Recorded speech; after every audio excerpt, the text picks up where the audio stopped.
Now, if you missed the first part of this two-part episode, here's a little recap.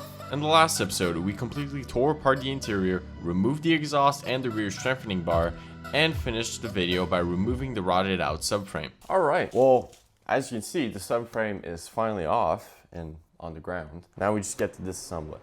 What my plan is to remove the sway bar, install it on this new subframe, swap this subframe, bolt it up, and then just start slowly but surely reinstalling arms, bushings, and whatever. It's gonna be less heavy and you'll be able to hold some stuff back up slowly but surely. So I think first order of business will be to remove the sway bar. Looks like a 16.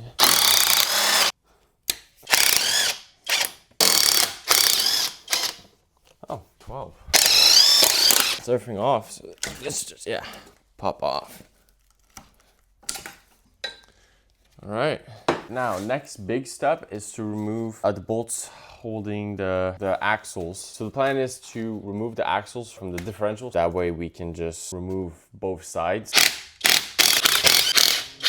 So that should be unbolted. Oh, it stinks. I'm just gonna put the bolts back where I took them off. Just for now. As you will see, I won't be able to remove the 4 rear trailing arms since the bolts were completely seized. This is a known issue, especially when you live in the Rust Belt. This also stops you from aligning the rear end correctly since you can't move these bolts at all. Fortunately for me, I had some spare trailing arms and new bolts for the new subframe. Fuck!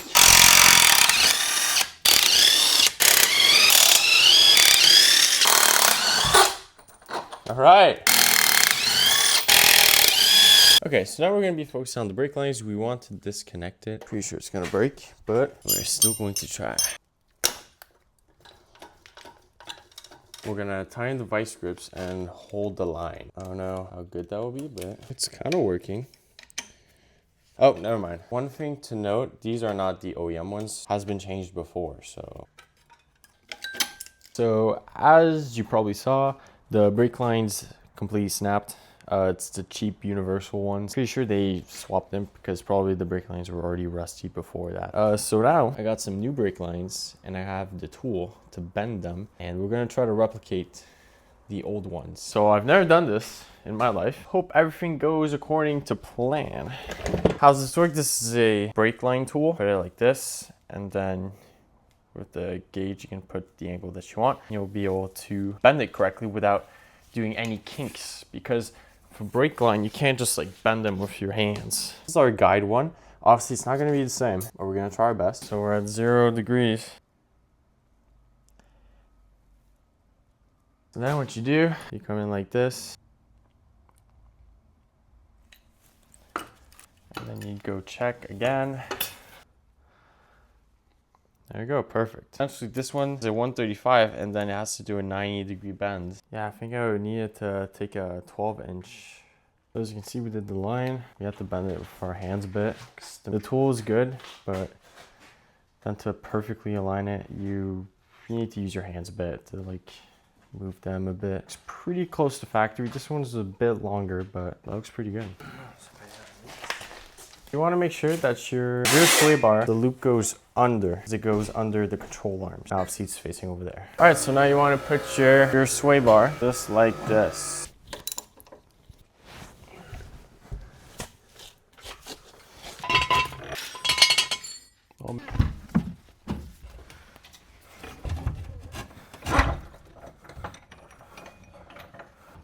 Ok, lui je suis sûr que je suis bon. Don't forget your plate for the front ones. Now there's these two 60mm that you need to bring back up. Okay, so now we have our brake lines. We have to reattach them to the rubber ones coming from the car. Don't forget this little attachment.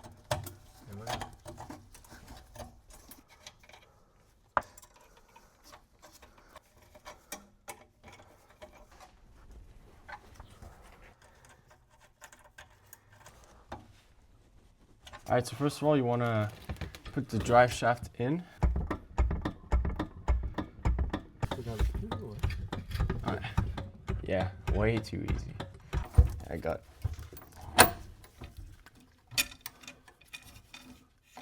Quick little update. We just realized that you need to put the bolt in the bushing first for the rear subframe mount for the diff, because there's no space due to this. So we're gonna try lowering the subframe a bit.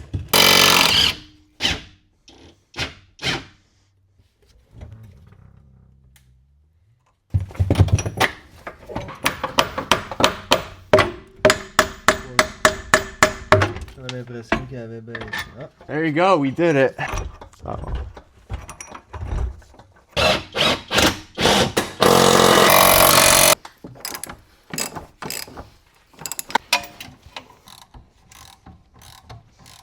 Alright. Now we're simply gonna connect the drive shaft with the bolts. Take your E9X and you just want to put it in like this. And now we're tightening the last bolt up here. Both of these have been bolted up. So the one in the back is 21 millimeters and the two in the front are 18.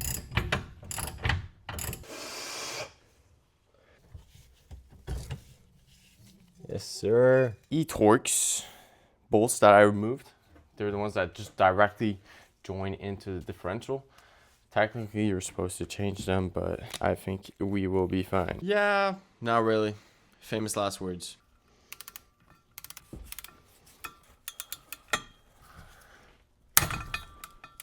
Luckily enough, I was able to fit pliers here, and I was able to just completely pull out the other bit right here. But yeah, you can just see it snap. Don't torque them, especially if you're reusing them. Just good and tight should be well good enough. That was a little disappointing. I decided that I am gonna wait for that bolt over there. Slowly but surely losing my mind over this. So I'm gonna put the axles back in.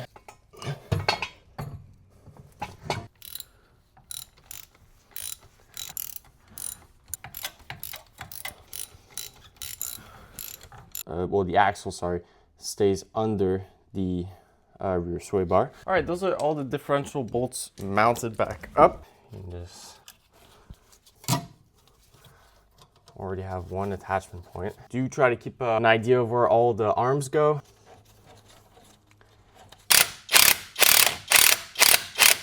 We're just roughly putting it there. Okay, all right, there you go. I wonder if I should just do the brakes. Should I? You know what? I'll do the lower control arm.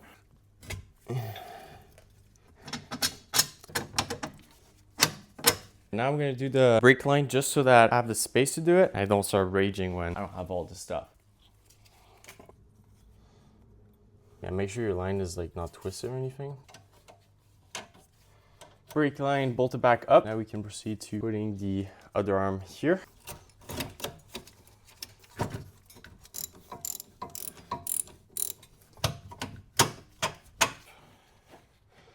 Our hub still needs to be supported because there's no suspension holding it. So if it were me, I would torque this one now. All right, next up, we could route our wires. So you got your two cables, right? One coming from this arm over here. It's supposed to be your brake pad sensor, wear sensor. Basically, what you want to do is you want to link them together like this and then pull downwards.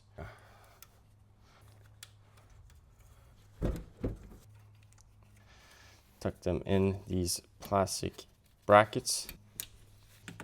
So as you can see, they would just come in, go into your connector. All right, just gotta push in, hear the click. All right, there's a little rubber grommet, and just the best I got. I'm pretty sure there's a cover for this. We don't have it. Tuck this back in, fold back in the wheel arch. Next up, I would put this arm first because I'll have more space, and then we'll be able to put the other one right underneath.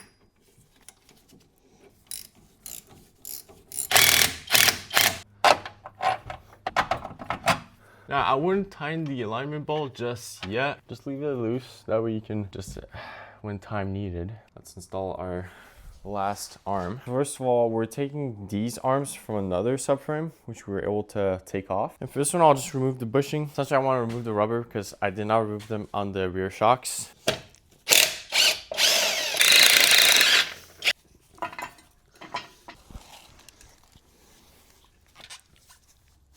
We're gonna fit the other shock. There you go, that's our assembly ready. Now we can just move on to putting it back in.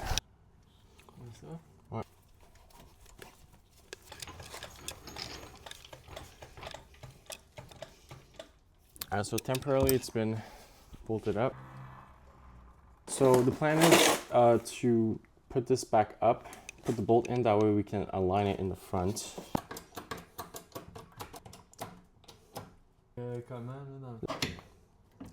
Then you can put the other bolts in.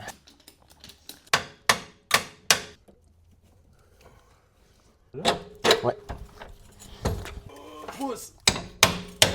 Yes. There you go. That's how you assemble one side of it. Now, obviously, I'm not going to show you how to do the other side, the exact same thing, but I'll catch you guys later once I'm done with the other side. So since the last time I left you guys, I just did the other side and I basically just put the heat shield. But essentially, you just want to torque all of your bolts at right height. So you can just take a jack and like push this up, like if the car was at right height. The toughest were both of these over there. Now we gotta do the interior. You got a T20 screw here from memory. A push pin here. There we go. Sorry for the bad lighting, but my light just died again. Alright, then it's this part. And we just have to put the seat cushion first. Yeah, that's how you do it.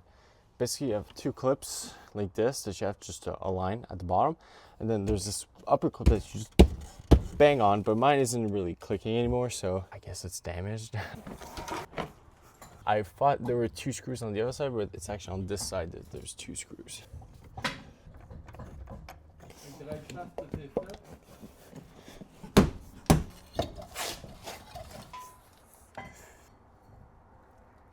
You want to tie in the two 60mm bolts in the back. All right. Okay, I need a socket for that one. All right, here's a little neat trick. There you go. That's the whole rear end done. All we have to do is put the exhaust back in, a couple brackets here and there. Oh, we'll need to bleed the brakes too, obviously. I'll try to get some good shots, but if you're lost, I mean, it's just the opposite of what I did at the beginning of the video, so.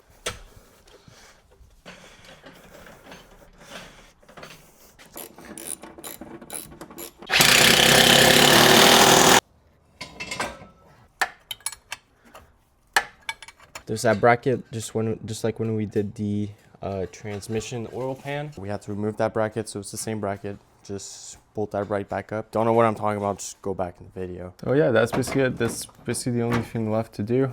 We already bolted up the headers.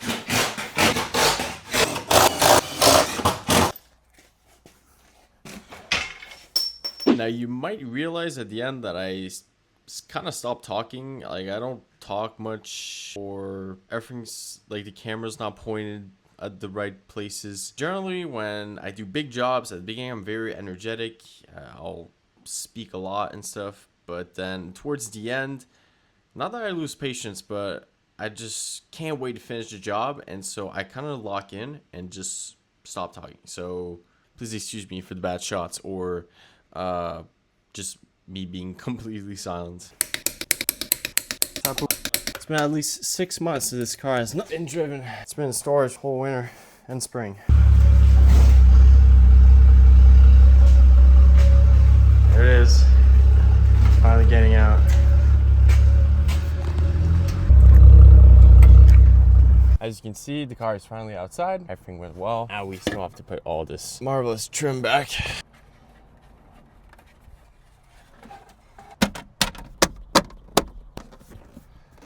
What's really left of all of this is to put back this floorboard correctly. It needs to go under this. Go get some plastic push pins.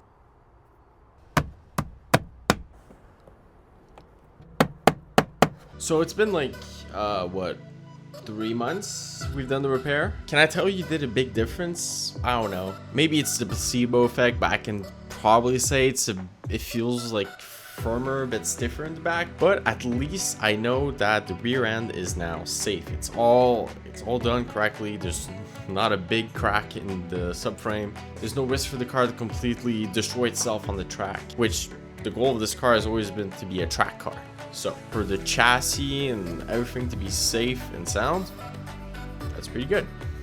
I know it's kind of boring. It's not like coilovers or like a turbo upgrade or whatever. But so what's next for the car? Well, definitely suspension. We're thinking about Bilstein V8s. Remember that transmission pan and fluid and solenoids that we did? Yeah, this transmission's not going all too good. So what we're planning is we might just do a 8-speed swap, which could be really nice. We did think of doing a manual swap, but my dad low-key likes the paddle shifters and the automatic transmission. He loves both, but yeah, I think it would be really cool to have an 8 HP swap and 52 track car wagon. Anyways, thank you for watching the video. Please subscribe. See you guys next time.